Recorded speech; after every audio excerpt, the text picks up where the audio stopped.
cuando el doctor Salvador García Espinosa dijo, Víctor, vamos a hablar de la resiliencia urbana a propósito de los temas de los sismos, simplemente viendo el significado, bueno, uno de tantos significados de la palabra resiliencia, que es la capacidad que tienen las personas para recuperarse de situaciones complicadas, pero aplicado en muchos temas, en muchos temas, pero después de desastres naturales, pasos de huracanes, sismos, entre muchas otras cosas, pues ¿cómo le hace el ser humano? ¿Cómo le hicieron los mexicanos? ¿Cómo le hicimos los mexicanos en el 85? ¿Qué capacidad hay? De todo este tema, Salvador, doctor, gracias por estar con nosotros, además profesor e investigador de Nicolaita. Buenas tardes, ¿cómo estás? Buenas tardes, Víctor. No, pues contento, es un gusto siempre acompañarte aquí y que me permitas compartir con tu auditorio reflexiones. Debo decirte que después de que termina la charla contigo, normalmente llegan más mensajes felicitando de los temas que estás abordando. Te lo comento porque luego los que dejan mensajes van a decir, no, pues ni leen mis mensajes, ni nada de eso. Pero en este sentido, ¿a qué te refieres, doctor, cuando esto de resiliencia urbana? Porque obviamente hay desastres naturales, hay pérdidas también personales cuando a una persona fallece, hay muchas cosas que pueden afectar emocional, psicológicamente y puede dificultar la toma de decisiones de las personas. Platícanos esto de resiliencia urbana.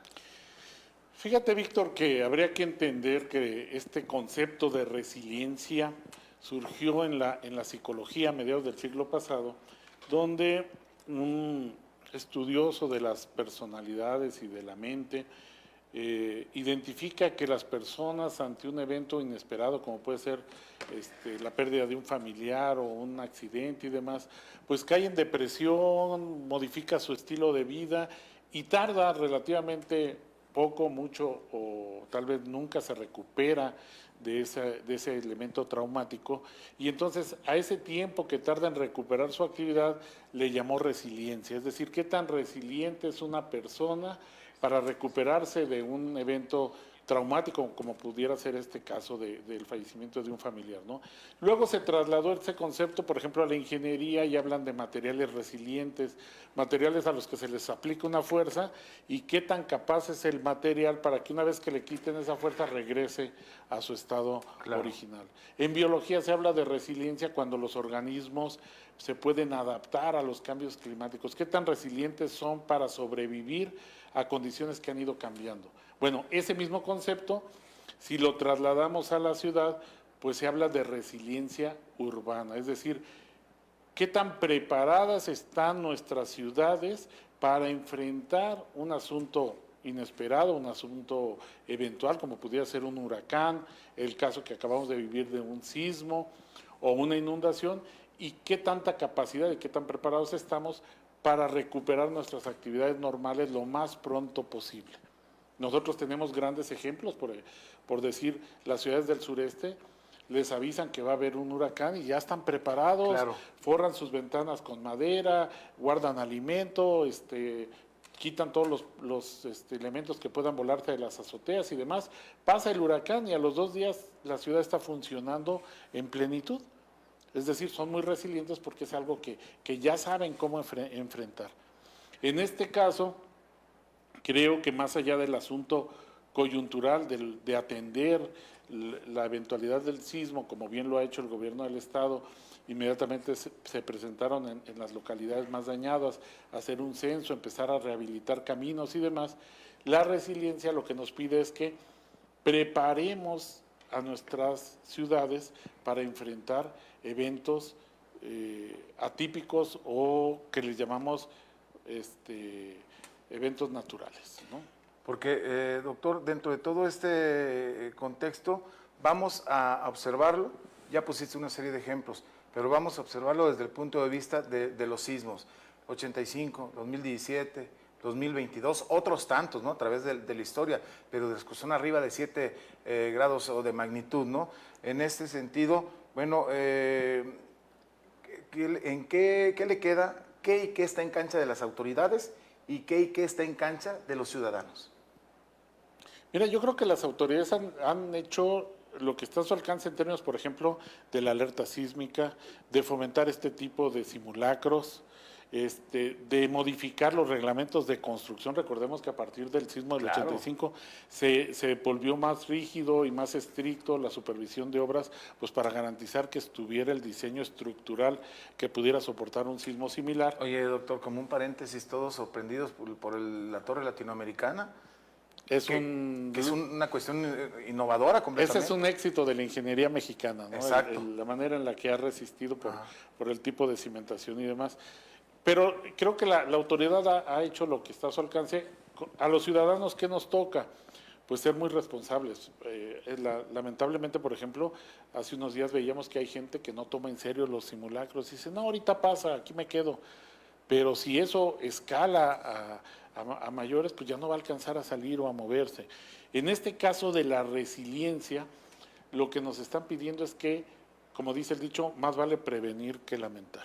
Un peso que se invierte en prevención puede representar 20 o 30 pesos de rehabilitación cuando pasa el fenómeno. Es decir, por ejemplo, un caso muy concreto, una localidad que solo está conectada con una pequeña vialidad y esa vialidad cruza un río. Bueno, la probabilidad de que en una crecida del río el puente se adhiera y quede incomunicada, o haya un deslave en el cerro y la carretera se colapse y quede incomunicada la localidad. Para hacer esa localidad resiliente, tendríamos que generar una alternativa de comunicación para que en caso de que ocurra puedan llegar alimentos, insumos, movimiento de personas, servicios médicos por la otra vialidad. Eso es hacer una vialidad resiliente. Me doy cuenta, doctor, que este tipo de conceptos de resiliencia urbana, hay organismos internacionales, la propia ONU lo está impulsando, lo tiene como política, pero no todos los países o gobiernos lo tienen como una política ya establecida dentro de sus cuestiones de plan de gobierno, por decirlo de alguna manera, ¿no? ¿Por qué la ONU lo tiene ahí en sus programas? Por dos asuntos muy, muy concretos, Víctor, y seguramente nuestro auditorio ha escuchado muchas noticias al respecto. Uno, el impacto económico que generan estos desastres. Pensemos en aquel evento catastrófico en Nueva Orleans que aconteció, aquella inundación hace poco, el año pasado en Nueva York, eventos que terminan por devastar una ciudad. Y por el otro, no hay que olvidar el contexto ambiental en el que vivimos, el cambio climático. Todas las proyecciones nos indican que cada vez van a ser más frecuentes los eventos atípicos, por llamarle así, porque está mal llamado eventos naturales, porque claro que es parte de la naturaleza, nomás que a veces no respetamos las zonas, por ejemplo, para asentamientos humanos y demás, o los cauces de los ríos. Pero bueno, cada vez van a ser más frecuentes eventos atípicos, como cada vez va a haber más huracanes o de mayor intensidad, cada vez va a haber más inundaciones o más épocas de sequía. Todo esto la ONU lo tiene perfectamente identificado como parte del cambio climático, entonces está poniendo la alerta para que trabajemos no solo cuando acontece el evento en las ciudades o la manera de reaccionar como es protección civil, sino que podamos prevenir y preparar a nuestras ciudades para ser más resilientes, es decir, para poder resistir y restablecer actividades. Yo puse ahorita un ejemplo de una vía de comunicación, pero lo mismo pasa, por ejemplo, con el suministro de agua potable o de electricidad. Si toda la localidad se surte de una sola línea de energía eléctrica, bueno, la probabilidad de que colapse y se quede sin energía eléctrica va a ser mayor. Entonces, tenemos que generar otras alternativas. Ahora, doctor, rápidamente, yo estuve viviendo un año en Ciudad de México y ahora sí que esas prácticas para los simulacros se lo toman al pie de la letra. La lección del 85, donde hubo mayores afectaciones, la gente se lo tomó muy, muy en serio por la tragedia que hubo, las alertas sísmicas que se implementaron y todo eso. Pero yo veo que en el interior de la República, en provincia, por decirlo de alguna manera, no es así, no hay alerta sísmica, no sé si en las grandes ciudades como Monterrey o Guadalajara, no sé, aquí en Morelia, pues obviamente, si deberíamos también de tener esa cultura de la resiliencia urbana, no sé si va completamente de la mano de la protección civil, doctor.